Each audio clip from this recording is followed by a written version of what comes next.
Shosti! Tusemezane. Walifundishwa upendo katika umri mdogo sana na kuambiwa kwamba wanatakiwa kushikana kwa sababu wao ni ndugu. Sawa, katika umri mdogo pia wazazi wao waliwajumuisha kwenye vitu mbalimbali ambavyo vinahitaji wote wawe pamoja. Sawa?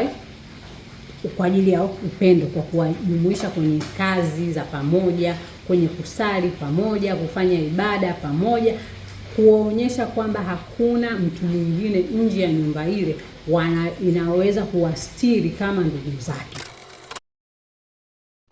Massage ni afya. Kwa nini tunasema massage ni afya? Kwa sababu inadili na misuli, inadili na mifupa, inadili na mishipa, inadili na vitu sensitive vya mwili wako, inadili na hivyo vitu moja kwa moja. Wamiliki wote wa magari mjini waliogeuza store, hilo ni gari, hakikisha linapendeza, linanukia na limepangwa barabara, linaendana na hadhi yako babu. Salamu zikufikie wewe mwenye gari mjini ambayo imekuwa store. Umesamehe waliokukosea ili wewe usamehewe? Umesamehe bila kinyongo?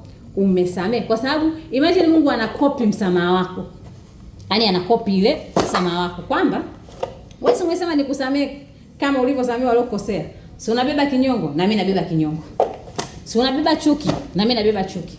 Si unabeba, yani vyovyote tunavyovibebea binadamu wenzetu. Imagine Mungu naye anatubebea na sisi. Kwa sababu tunasema atusamehe kama tunavyosamehe watu wengine. Sasa wewe umesameheje? Umesamehe kabisa au umesamehe vipi?